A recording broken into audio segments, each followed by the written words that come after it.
ഇന്ന് സംഭവിച്ച ഏറ്റവും പ്രധാനപ്പെട്ട വാർത്തകളിലേക്ക് വിശദമായി. JDU BJP സർക്കാർ രൂപീകരണവുമായി ബന്ധപ്പെട്ട് ബീഹാറിൽ തിരക്കിട്ട ചർച്ചകൾ. BJP പിന്തുണയിൽ നിതീഷ് കുമാർ വീണ്ടും മുഖ്യമന്ത്രിയായി സത്യപ്രതിജ്ഞ ചെയ്തേക്കും. സുശീൽ കുമാർ മോദി ഉപമുഖ്യമന്ത്രിയായേക്കുമെന്നും സൂചനയുണ്ട്. രാഷ്ട്രീയ നീക്കങ്ങൾക്കിടെ പറ്റ്നയിൽ അടുത്ത അനുയായികളുടെ യോഗം വിളിച്ച് RJD നേതാവ് തേജസ്വി യാദവ്. കോൺഗ്രസിലെ 10 MLA-മാർ BJP-യിലേക്ക് എന്ന സൂചനയും പുറത്തുവരുന്നു. ബീഹാറിന്റെ രാഷ്ട്രീയ ഭാവി ഇപ്പോഴും അവ്യക്തതയിലാണ്. ഭരിക്കുന്ന മഹാസഖ്യത്തെ പിളർത്തി BJP-യുമായി ചേർന്ന് സർക്കാർ രൂപീകരിക്കാൻ നീക്കങ്ങൾ നടക്കുന്നതായാണ് റിപ്പോർട്ട്. വരുന്ന ഞായറാഴ്ച നിതീഷ് കുമാർ വീണ്ടും മുഖ്യമന്ത്രിയായി സത്യപ്രതിജ്ഞ ചെയ്തേക്കുമെന്നും സൂചനകളുണ്ട്. വാതിലുകൾ ആർക്ക് മുൻപിലും കൊട്ടിയടച്ചിട്ടില്ലെന്നായിരുന്നു സുശീൽ കുമാർ മോദിയുടെ പ്രതികരണം. പ്രചരിക്കുന്ന വാർത്തകളിൽ സത്യമില്ലെന്നാണ് JDU ബീഹാർ അധ്യക്ഷൻ വ്യക്തമാക്കിയത്. മഹാസഖ്യ സർക്കാരിൽ പ്രശ്നങ്ങളില്ലെന്നാണ് പാർട്ടി അധ്യക്ഷൻ ഉമേഷ് കുശ്വാഹയുടെ മറുപടി. പരക്കുന്ന അഭ്യൂഹങ്ങളിൽ വ്യക്തത വരുത്തേണ്ടത് നിതീഷ് കുമാറാണെന്നാണ് RJDയുടെ നിലപാട്. ബീഹാറിന്റെ ചുമതലയുള്ള BJP ദേശീയ ജനറൽ സെക്രട്ടറി വിനോദ് താവ്ഡെ നാളെ പാട്നയിലെത്തും. പാർട്ടി സംസ്ഥാന എക്സിക്യൂട്ടീവ് യോഗം നാളെയും മറ്റന്നാളുമായി ചേരുന്നുണ്ട്. 24 ഡൽഹി. ഈ വാർത്തയുടെ കൂടുതൽ വിവരങ്ങളുമായി അച്യുതൻ തത്സമയം. അച്യുതൻ, ഇതിൽ നിജസ്ഥിതി എന്ത് എന്ന് വ്യക്തമാക്കേണ്ടത് നിതീഷ് കുമാറാണ് എന്നത് RJD പറയുന്നു. എന്നാൽ JDUവിന്റെ സംസ്ഥാന നേതൃത്വം ഇത്തരത്തിലേക്കൊന്നും നടക്കുന്നില്ല, ഇതെല്ലാം അഭ്യൂഹങ്ങൾ മാത്രമാണ് എന്ന് പറഞ്ഞുകൊണ്ട് കേൾക്കുന്ന വാർത്തകളെ അപ്പാടെ തള്ളിക്കളയുകയും ചെയ്യുന്നു. പക്ഷെ നമുക്കറിയാം ചില കാര്യങ്ങളൊക്കെ നടക്കുന്നുണ്ട്, ചില ചർച്ചകൾ നടക്കുന്നുണ്ട്. സുശീൽ കുമാർ മോദി പറഞ്ഞതുപോലെ എല്ലാ സാധ്യതകളും തുറന്നിട്ടിരിക്കുന്നു, വാതിലുകൾ അടച്ചിട്ടില്ല, കേന്ദ്ര നേതൃത്വം തീരുമാനമെടുക്കും എന്ന്. ഏതായാലും സംഭവിക്കുന്നത് എന്താണ് എന്നതിൽ നമുക്ക് വ്യക്തതയോടെ ഇപ്പോൾ പറയാൻ കഴിയുന്നത് എന്തൊക്കെയാണ്?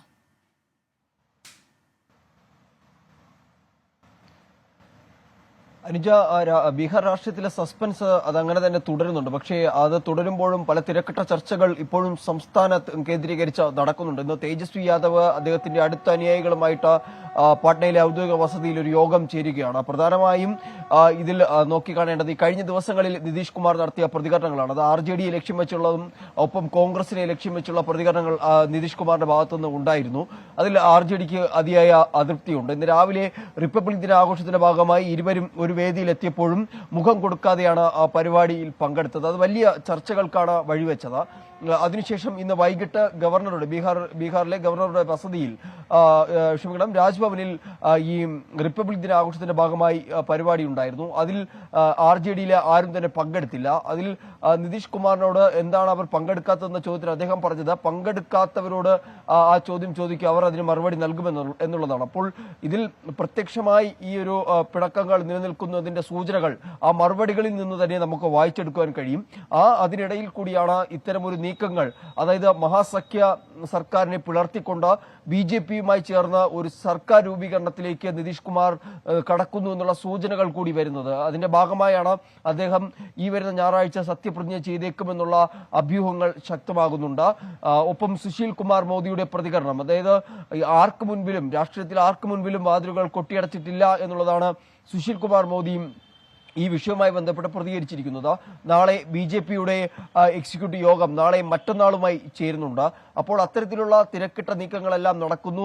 ഒപ്പം തന്നെ കോൺഗ്രസിന്റെ 10 MLA-മാർ BJP-യിലേക്ക് അടുക്കുന്നു എന്നുള്ള വാർത്തകളും വരുന്നുണ്ട്. അപ്പോൾ ബീഹാറിലെ രാഷ്ട്രീയമാകെ ഈ ലോക്സഭാ തെരഞ്ഞെടുപ്പ് അടുത്ത സാഹചര്യത്തിൽ മാറി മറിയുന്ന ഒരു സാഹചര്യമാണുള്ളത്.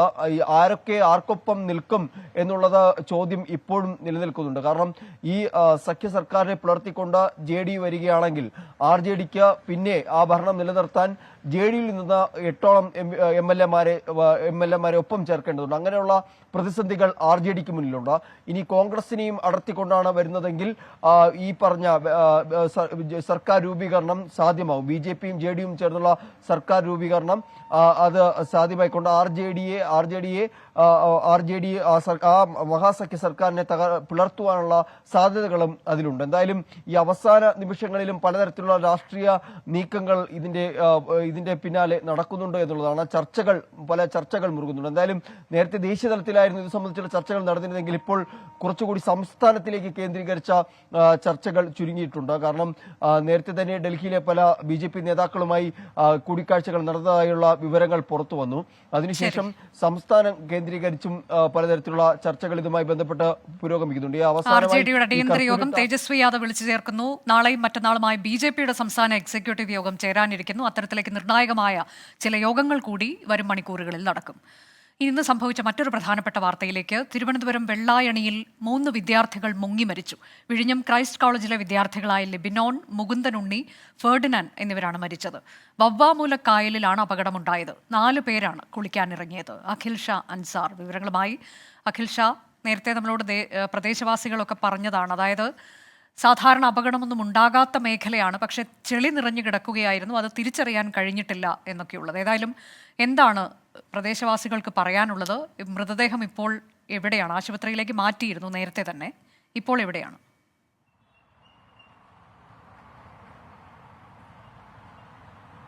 അനുജ, മൃതദേഹം ഇപ്പോൾ തിരുവനന്തപുരം മെഡിക്കൽ കോളേജ് ആശുപത്രിയിലെ മോർച്ചറിയിലേക്ക് മാറ്റിയിട്ടുണ്ട്. പോസ്റ്റ്മോർട്ടം നടപടികളൊക്കെ പൂർത്തിയാക്കിയതിന് ശേഷമാകും ഈ 3 മൃതദേഹങ്ങളും ബന്ധുക്കൾക്ക് വിട്ടു നൽകുക. നമുക്കറിയുന്നത് പോലെ തന്നെ ഇന്ന് വൈകിട്ട് 3:30 കൂടിയാണ് തിരുവനന്തപുരം വവാമുരയിൽ വെള്ളായണി കായലിൽ ഇത്തരത്തിലൊരു സംഭവം നടക്കുന്നത്. 4 അംഗ സംഘമാണ് ഇത്തരത്തിൽ ഇവിടെ എത്തിയത്. അതിൽ 3 പേരാണ് കായലിൽ കുളിക്കാനായി ഇറങ്ങിയത്. അവർ ഈ കായലിന് ആഴമില്ലാത്തതുകൊണ്ട് തന്നെ മുന്നോട്ട് നടക്കുമ്പോഴാണ് ഇത്തരത്തിൽ ചെളിക്കുണ്ടിൽപ്പെടുകയും ഇവർ ഇതിലേക്ക് മുങ്ങിപ്പോവുകയും ചെയ്യുന്നത്. ചെളിക്കുണ്ടിൽപ്പെട്ടതുകൊണ്ട് തന്നെ ഇവർക്ക് ഉയർന്നു വരാനും കഴിഞ്ഞില്ല. പിന്നീട് ഈ സുഹൃത്ത് വിവരം അറിയിച്ചതിനെ തുടർന്നാണ് നാട്ടുകാർ ഓടിയെത്തുകയും അതോടൊപ്പം തന്നെ സമീപത്ത് വള്ളത്തിലുണ്ടായിരുന്നവരൊക്കെ അവരുടെ ഒരു ഇടപെടലും പിന്നാലെ ഫയർഫോഴ്സും എത്തി ഇത്തരത്തിൽ ഒരു തിരച്ചിൽ നടത്തുകയും പിന്നാലെ ഈ 3 മൃതദേഹങ്ങളും ചെളിക്കുണ്ടിൽ പെട്ട നിലയിൽ വളരെ പണിപ്പെട്ടാണ് ഇവരെ പുറത്തെടുക്കുകയും ചെയ്തത്. എന്തായാലും നിലവിൽ തിരുവനന്തപുരം മെഡിക്കൽ കോളേജ് ആശുപത്രിയിൽ മോർച്ചറിയിലാണ് മൃതദേഹങ്ങളുള്ളത്. ഏറ്റവും പ്രധാനമായും നാട്ടുകാർ ഉന്നയിക്കുന്ന ഒരു പ്രശ്നം, ഇവിടെ നേരത്തെ ഇത്തരത്തിലുള്ള അപകടങ്ങൾ ഉണ്ടായിരുന്നില്ല, പക്ഷേ ചെളിക്കുണ്ടുകളുണ്ട്, ഒപ്പം കുഴികളുണ്ട്. അതിനൊക്കെ പ്രധാനമായും കാരണം വർഷങ്ങൾക്ക് മുൻപ് ഇത്തരത്തിൽ ഇവിടെ വലിയ രീതിയിൽ മണ്ണ് ഖനനം ചെയ്ത് നടത്തിയിരുന്നു. അത് അനധികൃതമായിരുന്നു. അത് കാരണമുണ്ടായ കുഴികൾ അവിടെയുണ്ട്. ഒപ്പം ഈ കുളവാഴ ഉൾപ്പെടെയുള്ളവരുടെ ഈ അംശങ്ങൾ ഉൾപ്പെടുന്ന വേസ്റ്റ്, അത് കാരണമുണ്ടാകുന്ന ചെളിക്കുണ്ടുകളും അവിടെയുണ്ട്. ഇതൊക്കെയാണ് അപകടത്തിന് കാരണം. അതുകൊണ്ട് തന്നെ അടിയന്തരമായി ഈ അപകടങ്ങൾ തടയാനായിട്ടുള്ള മുന്നറിയിപ്പ് ബോർഡുകൾ ഉൾപ്പെടെ സ്ഥാപിക്കണമെന്നുള്ളതാണ് നാട്ടുകാരും പ്രധാനമായും ആവശ്യപ്പെടുന്നത്. വെള്ളായണിയിലാണ് 3 വിദ്യാർത്ഥികൾ മുങ്ങി മരിച്ചത്. മലപ്പുറം നിലമ്പൂരിൽ നിന്ന് സഹോദരങ്ങൾ പുഴയിൽ മുങ്ങി മരിച്ചുവെന്ന വാർത്തയും ഇന്ന് സംഭവിച്ചതാണ്. അകമ്പാടം സ്വദേശി ബാബു, നസീമ ദമ്പതികളുടെ മക്കളായ റിൻഷാദ്, റാഷിദ് എന്നിവരാണ് മരിച്ചത്. കുറുവൻ പുഴയുടെ കടവിൽ മീൻ പിടിക്കാനെത്തിയതായിരുന്നു കുട്ടികൾ. റിൻഷാദ് പുഴയിൽ മുങ്ങുന്നത് കണ്ട് രക്ഷപ്പെടുത്താനായി റാഷിദ് എടുത്തുചാടി. 2 പേരും ഒഴുക്കിൽപ്പെടുകയായിരുന്നു. നാട്ടുകാർ വിവരം അറിയിച്ചതിന്റെ അടിസ്ഥാനത്തിൽ ഫയർഫോഴ്സ് എത്തി കുട്ടികളെ മുങ്ങിയെടുത്ത ശേഷം ആശുപത്രിയിൽ എത്തിച്ചെങ്കിലും ജീവൻ രക്ഷിക്കാൻ കഴിഞ്ഞില്ല. ഗവർണർ സർക്കാർ പോര് തുടരുന്നു. ഗവർണറുടെ റിപ്പബ്ലിക് ദിന സൽക്കാരം മുഖ്യമന്ത്രിയും മന്ത്രിമാരും ബഹിഷ്കരിച്ചു. മുഖ്യമന്ത്രിയും മന്ത്രിമാരും വിരുന്നിൽ പങ്കെടുക്കുന്നില്ല. അലക്സ് റാം മുഹമ്മദ് വിവരങ്ങളുമായി. അലക്സ്, ഇതിൽ പുതുമയൊന്നും തോന്നുന്നില്ല, കാരണം പങ്കെടുക്കാനുള്ള സാധ്യത വിരളമാണ് എന്ന് നേരത്തെ തന്നെ നമ്മൾ റിപ്പോർട്ട് ചെയ്തിരുന്നതുമാണ്. ഇപ്പോൾ ഉദ്യോഗസ്ഥരെ പങ്കെടുപ്പിച്ചുകൊണ്ടാണോ കാര്യങ്ങൾ നടക്കുന്നത്?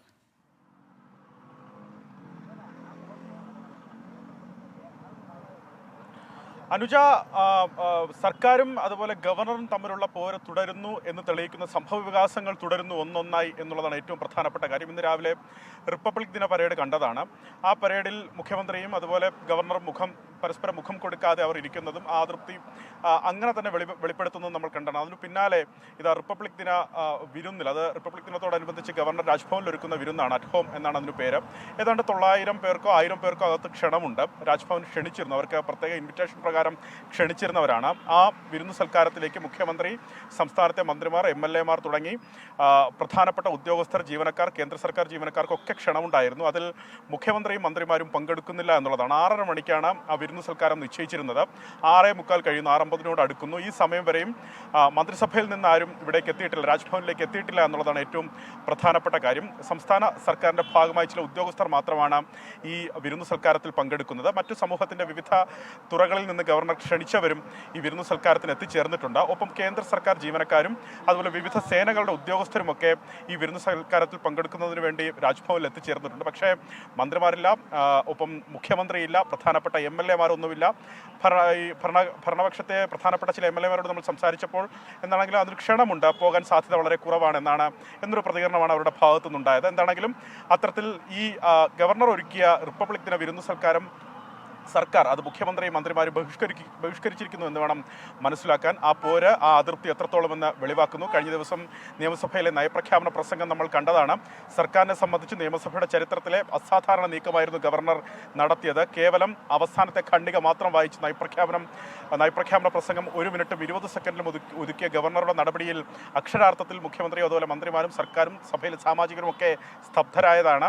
അതിനുശേഷം എന്ത് എന്നുള്ളത് അത് ഗവർണറെ ആക്രമിക്കേണ്ട, ഗവർണറെ കുറ്റപ്പെടുത്തേണ്ട, വിമർശിക്കേണ്ട എന്ന് LDF കൂടി തീരുമാനിച്ചെങ്കിൽ പോലും ഈ വിരുന്നു സൽക്കാരത്തിൽ അവർ പങ്കെടുക്കുന്നില്ല എന്നുള്ളത് സുപ്രധാനമായ കാര്യമാണ്. മാത്രമല്ല നേരത്തെ ഈ മന്ത്രിമാർ, 2 പ്രധാനപ്പെട്ട മന്ത്രിമാർ സത്യപ്രതിജ്ഞ ചെയ്യുന്ന ചടങ്ങ് ഉണ്ടായിരുന്നു. ആ ചടങ്ങിന് ശേഷം സത്യപ്രതിജ്ഞാ ചടങ്ങിന് ശേഷം ഒരുക്കിയിരുന്ന ചായ സൽക്കാരത്തിൽ മുഖ്യമന്ത്രിയും പ്രധാനപ്പെട്ട മന്ത്രിമാരും പങ്കെടുക്കാതെ തിരിച്ചു പോകുന്ന കാഴ്ചയും കണ്ടതാണ്. ആ പോര് തുടരും. ഒരു തരത്തിലുള്ള സമവായത്തിനും ഇരു കൂട്ടരും ഒരുക്കമല്ല എന്ന് തെളിയിക്കുന്നതാണ് ഈ കഴിഞ്ഞു പോകുന്ന സംഭവ വികാസങ്ങൾ. അനുജ. അലക്സ്, ഇന്നലെ നയപ്രഖ്യാപന പ്രസംഗത്തിന് ശേഷം നമ്മൾ കണ്ടതാണ് കരുതലോടെ വിമർശനത്തിന് മുതിരാതെയായിരുന്നു CPIM നേതാക്കളുടെ പ്രതികരണം. പക്ഷെ ഇന്നാകുമ്പോൾ അത് മാറുന്നു. ഇന്ന് റിപ്പബ്ലിക് ദിന ചടങ്ങിൽ പങ്കെടുത്തുകൊണ്ടുള്ള ഗവർണറുടെ പെരുമാറ്റം അതുകൂടി ആകുമ്പോൾ മാത്രമല്ല മുഖ്യമന്ത്രിയും തിരിച്ചങ്ങോട്ട് ഗൗനിക്കുന്നില്ല. അതിനുശേഷം ചില വിമർശനങ്ങൾ മന്ത്രി V ശിവൻകുട്ടിയുടെ ഭാഗത്തു നിന്ന് അതുപോലെ തന്നെ MV ഗോവിന്ദന്റെ ഭാഗത്തു നിന്നൊക്കെ വിമർശനങ്ങൾ വരുന്നു. ഏതായാലും ഇന്നത്തെ സംഭവത്തിന്റെ കൂടി ഒരു പരിസമാപ്തി എന്ന തരത്തിലേക്കാണോ നമ്മളിപ്പോൾ ഈ വിരുന്ന് സൽക്കാരം ബഹിഷ്കരിച്ചതിനെ കാണേണ്ടത്?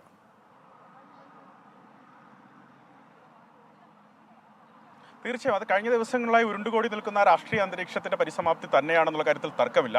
ഇന്നലെ LDF ചേർന്ന് ഗവർണറെ വിമർശിക്കേണ്ട എന്ന് തീരുമാനിച്ചിരുന്നെങ്കിൽ അത് തത്വത്തിൽ നയപ്രഖ്യാപനം അംഗീകരിക്കപ്പെട്ട് കഴിഞ്ഞു. അത് നിയമസഭയുടെ ഭാഗമാകും, നിയമസഭാ രേഖകളുടെ ഭാഗമാകും എന്ന് മന്ത്രി P രാജീവ് അടക്കമുള്ളവർ വിശദീകരിച്ചെങ്കിൽ പോലും ആ അതൃപ്തി അത് സർക്കാർ തലത്തിൽ നിഴലിക്കുന്നുണ്ട്. മുഖ്യമന്ത്രിയിലും മന്ത്രിമാരിലും ഒക്കെ ആ അതൃപ്തി വലിയ രീതിയിൽ തന്നെയുണ്ട്. ഇന്ന് മന്ത്രി V ശിവൻകുട്ടി അത് പ്രകടിപ്പിക്കുകയും ചെയ്തു. ഗവർണർക്കെതിരെ രൂക്ഷ വിമർശനവുമായി അദ്ദേഹം രംഗത്തെത്തുകയും ചെയ്തു. അദ്ദേഹം പ്രസ്താവന മുഖാന്തരമാണ് ഗവർണർക്കെതിരെ ആഞ്ഞടിച്ചത്. ഇന്ന് മന്ത്രി V ശിവൻകുട്ടിക്കും ക്ഷണമുള്ളതാണ് ഈ അറ്റ് ഹോം പരിപാടിയിൽ പങ്കെടുക്കുന്നത്. പക്ഷേ അദ്ദേഹം പങ്കെടുക്കുന്നില്ല. അദ്ദേഹം വിഴിഞ്ഞത്ത് മറ്റൊരു പൊതുപരിപാടിയിൽ അദ്ദേഹം പങ്കെടുക്കുന്നു ഈ സമയത്ത് എന്നുള്ളതാണ് അറിയാൻ കഴിയുന്നത്. മന്ത്രി GR അനിൽ സ്ഥലത്തില്ല. അത്തരത്തിൽ തലസ്ഥാനത്തു നിന്നുള്ള മന്ത്രിമാർ ഇതിൽ പങ്കെടുക്കുന്നില്ല. തൊട്ടടുത്ത് തന്നെയാണ് ഈ പ്രദേശം, രാജ്ഭവന്റെ തൊട്ടടുത്ത് തന്നെയാണ് മന്ത്രിമന്ദിരങ്ങളും അതുപോലെ മുഖ്യമന്ത്രി താമസിക്കുന്ന അദ്ദേഹത്തിന്റെ ഔദ്യോഗിക ക്ലിഫ് ഹൗസും എല്ലാം അടുത്ത് തന്നെയാണ്. അവരാരും എത്തുന്നില്ല. അതിന്റെ പരിസമാപ്തി തന്നെയാണ്. ഈ പോര് തുടരും. അതിനൊരു വിട്ടുവീഴ്ചയ്ക്കും രാജ്ഭവനിൽ ഒരുക്കുന്ന അറ്റ് ഹോം പരിപാടിയിൽ മുഖ്യമന്ത്രിയും മന്ത്രിമാരും പങ്കെടുക്കുന്നില്ല. ഉദ്യോഗസ്ഥരാണ് സർക്കാരിനെ പ്രതിനിധീകരിച്ച് പരിപാടിയിൽ പങ്കെടുക്കുന്നത്. പ്രൗഢഗംഭീര ചടങ്ങുകളുടെ 75ാമത് റിപ്പബ്ലിക് ദിനാഘോഷം നിറവിലാണ് രാജ്യം. ഡൽഹിയിൽ നടന്ന റിപ്പബ്ലിക് ദിന പരേഡിൽ രാഷ്ട്രപതി ദ്രൗപദി മുർമു പതാക ഉയർത്തി അഭിവാദ്യം സ്വീകരിച്ചു. ഫ്രഞ്ച് പ്രസിഡന്റ് ഇമാനുവൽ മാക്രോ മുഖ്യാതിഥിയായി. 80% വനിതകളെ ഉൾപ്പെടുത്തി രാജ്യത്തിന്റെ നാരീശക്തി പ്രതിഫലിപ്പിക്കുന്നതായിരുന്നു ഇത്തവണത്തെ പരേഡ്.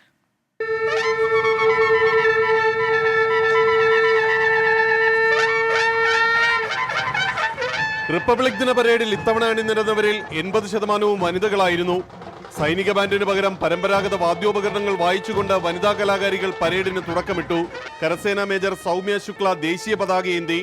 കര, നാവിക, വ്യോമസേനകളിൽ നിന്നുള്ള വനിതാ ഓഫീസർമാരുടെ സംഘം ആദ്യമായി ഒന്നിച്ച് പരേഡിൽ മാർച്ച് ചെയ്തു. T-90 tank, Nag missile, Pinaka rocket launcher, കരയിൽ നിന്ന് ആകാശത്തേക്ക് തൊടുക്കുന്ന മധ്യദൂര മിസൈൽ എന്നിവ പരേഡിൽ രാജ്യത്തിന്റെ പ്രതിരോധ കരുത്തിന്റെ അടയാളമായി. ഡൽഹി പോലീസ് സംഘത്തെ മലയാളിയും നോർത്ത് ഡൽഹി ഡെപ്യൂട്ടി കമ്മീഷണറുമായ ശ്വേത K സുഗതൻ നയിച്ചു. CRPF സംഘത്തിന് നേതൃത്വം നൽകിയത് മേഘ നായരാണ്. നാവികസേനാ സംഘത്തിന്റെ മുൻനിരയിൽ H ദേവിക 3 പ്ലാറ്റൂൺ കമാൻഡർമാരിൽ ഒരാളായി. ആദ്യമായി അഗ്നിവീർ സൈനികരും പരേഡിൽ മാർച്ച് ചെയ്തു.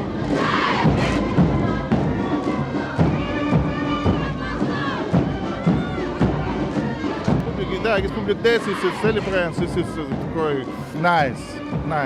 People, армия, this is такое wonderful.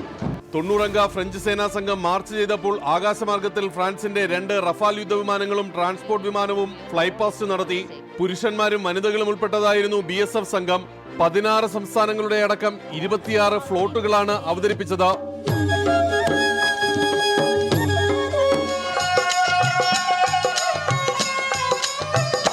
ഏറ്റവും ഒടുവിൽ നടന്ന വ്യോമസേനയുടെ ഫ്ലൈപാസ്റ്റിൽ 51 വിമാനങ്ങൾ ഭാഗമായി. വിമാന പൈലറ്റുമാരിൽ 15 പേർ വനിതകളായിരുന്നു.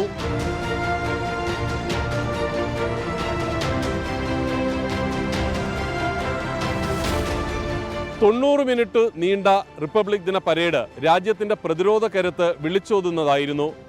28-ാം തീയതി നടക്കുന്ന ബീറ്റിംഗ് ദി റെഡ് റീഡ് പരിപാടിയോടെയാണ് റിപ്പബ്ലിക് ദിന ആഘോഷങ്ങൾക്ക് തിരശീല വീഴുക.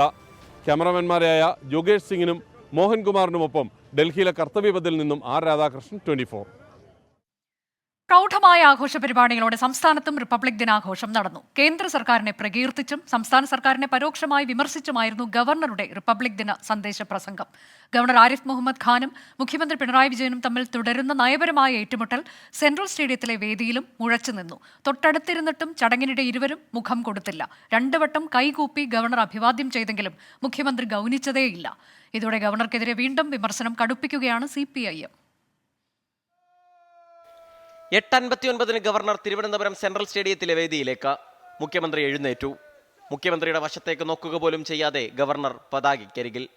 പതാക ഉയർത്തി സല്യൂട്ടും സ്വീകരിച്ച് നടത്തിയ പ്രസംഗത്തിലും രാഷ്ട്രീയ വിമർശനങ്ങൾ. ഉന്നത വിദ്യാഭ്യാസ രംഗത്തെ ബാഹ്യ ഇടപെടലുകൾ അക്കാദമിക മേഖലയെ മലിനമാക്കുന്നെന്ന് ഗവർണർ. വിയോജിപ്പുകൾ അക്രമത്തിലേക്ക് പോകുന്നത് ജനാധിപത്യത്തെ വഞ്ചിക്കലെന്നും വിമർശനം. കേന്ദ്ര സർക്കാരിനെയും നരേന്ദ്രമോദിയെയും പ്രസംഗത്തിൽ വാനോളം പ്രശംസിക്കുകയും ചെയ്തു. Our Honorable Prime Minister Shri Narendra Modi ji envisions that we would utilize the spirit of Amrit Kal to take pride, develop better understanding and take pride in our cultural heritage. ചടങ്ങ് കഴിഞ്ഞ് മടങ്ങുന്നതിനിടെ governor മുഖ്യമന്ത്രിക്ക് നേരെ കൈകൂപ്പിയെങ്കിലും വിദ്യാഭ്യാസ മന്ത്രിയുമായി സംസാരിച്ചു നിന്ന മുഖ്യമന്ത്രി ശ്രദ്ധിച്ചതേയില്ല. ഇക്കാര്യം സദസ്സിലുണ്ടായിരുന്ന ബിനോയ് വിശ്വത്തോട് ഗവർണർ സൂചിപ്പിക്കുന്നത് ദൃശ്യങ്ങളിൽ വ്യക്തം.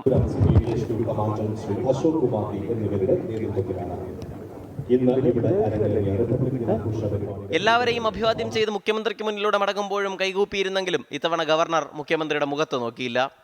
ഗവർണർക്കെതിരെ ഇന്നലെ വിമർശനം മയപ്പെടുത്തിയ CPIM ഇന്ന് രൂക്ഷമായ ഭാഷയിൽ രംഗത്തെത്തി. ഗവർണറുടെ അഹങ്കാരത്തിന് മുൻപിൽ കേരളം തലകുനിക്കില്ലെന്ന് മന്ത്രി വി ശിവൻകുട്ടി പറഞ്ഞു. ഗവർണർ നിലവിട്ട് പെരുമാറിയാൽ എന്ത് ചെയ്യാനെന്നായിരുന്നു CPIM സംസ്ഥാന സെക്രട്ടറി MV ഗോവിന്ദന്റെ ചോദ്യം. ഗവർണർ പദവിയുടെ അന്തസ്സിന് യോജിക്കാത്ത രീതിയായിരുന്നു അത് എന്നും കേരളത്തിലെ മാത്രമല്ല ഈ കാര്യം മനസ്സിലാക്കുന്ന എല്ലാവർക്കും പകൽ വെളിച്ചം പോലെ വ്യക്തമാണ്. അപ്പോൾ നിലവിട്ട പെരുമാറ്റമാണ് അദ്ദേഹം കാഴ്ചവെക്കുന്നത്. ഇതോടെ സർക്കാർ ഗവർണർ പോര് ഉടനെങ്ങും അവസാനിക്കില്ലെന്ന സൂചനയാണ് ലഭിക്കുന്നത്. 24 തിരുവനന്തപുരം.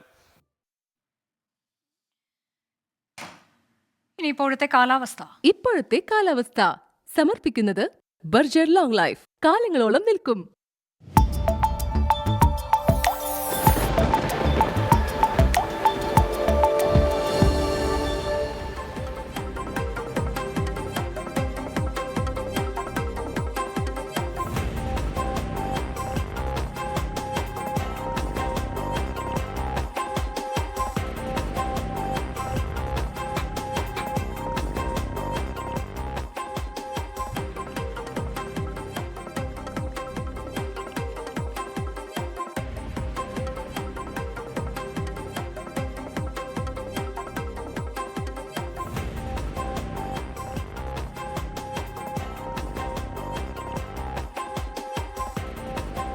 ലോകത്തെവിടെയായാലും ഏത് സമയത്തും 24 വാർത്തകളും ഓഗ്മെന്റഡ് റിയാലിറ്റി പാക്കേജുകളും എക്സ്പ്ലെയിനറുകളും വിശദമായി കാണാൻ ഞങ്ങളുടെ YouTube ചാനൽ നിങ്ങൾക്ക് സബ്സ്ക്രൈബ് ചെയ്യാം.